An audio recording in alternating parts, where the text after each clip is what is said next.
రాష్ట్రంలో ఆరోగ్యశ్రీ పథకం ఎన్టీఆర్ వైద్య సేవల పేరుతో మరింత మెరుగైన వైద్య సేవలు అందించేలా రూపాంతరం చెందిందని వైద్య ఆరోగ్య శాఖ మంత్రి సత్యకుమార్ యాదవ్ స్పష్టం చేశారు. ఏప్రిల్ 1 నుంచి నగదు రహిత చికిత్సలో హైబ్రిడ్ విధానం అమలవుతుందన్నారు. దీని ద్వారా రాష్ట్రంలోని 1,43,00,000 కుటుంబాల్లోని 4,30,00,000 మంది పేదలకు ఉచితంగా 25 లక్షల రూపాయల వరకు వైద్య సాయం అందుతుందన్నారు. హైబ్రిడ్ విధానంలో బీమా, కేంద్ర ప్రభుత్వ ఆయుష్మాన్ భారత్, రాష్ట్రంలోని ఎన్టీఆర్ వైద్య సేవ అనుసంధానం అవుతాయని తెలిపారు. ఫలితంగా పేదలకు నాణ్యమైన వైద్య సేవలు అందుతాయని స్పష్టం చేశారు. హైబ్రిడ్ మోడల్ వల్ల 2.5 లక్షల రూపాయల లోపు ఉచిత వైద్య సేవలు ఉండవని, పేదలకు అందించే వైద్య సేవలను ట్రస్ట్ మోడల్ నుంచి ఇన్సూరెన్స్ మోడల్లోకి మారుస్తున్నట్లు జరుగుతున్న ప్రచారం పూర్తిగా అసత్యమని మంత్రి ఈ సందర్భంగా స్పష్టం చేశారు. 23 లక్షల కుటుంబాలు అందరికి కూడా 25 లక్షల దాకా యూనివర్సల్ హెల్త్ ఇన్సూరెన్స్ ఇస్తామని చెప్పడం జరిగింది. దాంట్లో అనుగుణంగానే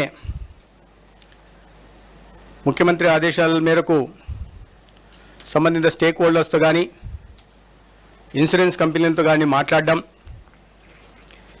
ఎన్టీఆర్ వైద్య సేవలో ఉచితంగా ఈ 1,43,00,000 కుటుంబాలు 4,30,00,000 వ్యక్తులకి, పేదలకి 25 లక్షల దాకా వైద్య సేవ అందించడం కోసం ఒక హైబ్రిడ్ మోడల్ తీసుకురావడం జరిగింది. దీంట్లో ఇన్సూరెన్స్, అదేవిధంగా కేంద్ర ప్రభుత్వం ఆయుష్మాన్ భారత్, రాష్ట్రంలో ఎన్టీఆర్ వైద్య సేవ మూడిటికి అనుసంధానం చేసుకొని రాష్ట్రంలోని పేదలందరికీ ఒక నాణ్యమైన ఉచిత వైద్య సేవలను అందించాలనే లక్ష్యంతో ఈ హైబ్రిడ్ మోడ్ తీసుకురావడం జరిగింది. దీంట్లో ప్రచారం చేస్తున్నట్టుగా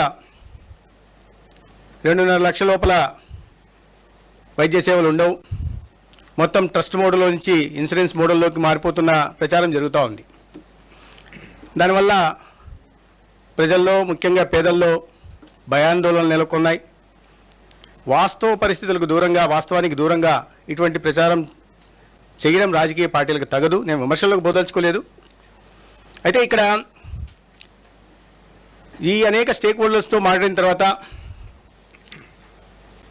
ముఖ్యమంత్రి గారి సమక్షంలో సమీక్షలు చేసిన తర్వాత వచ్చిన నిర్ణయం ఏంటంటే, రాష్ట్రంలో 2.5 లక్షల రూపాయల వరకు క్లెయిమ్స్ కోసం ఇన్సూరెన్స్ మోడ్లోకి వెళ్ళాలని, తర్వాత 61 లక్షల కుటుంబాలకి ఆయుష్మాన్ భారత్ ద్వారా కూడా 5 లక్షల దాకా వైద్య సాయం అందుతుంది. కాబట్టి దానిని అనుసంధానం చేసుకుంటూ ఈ 2.5 లక్షల రూపాయలు పైగా వైద్య సేవల కోసం 25 లక్షల దాకా ట్రస్టు, ఎన్టీఆర్ వైద్య సేవ ట్రస్టే భరించేలాగా నిర్ణయం తీసుకోవడం జరిగింది.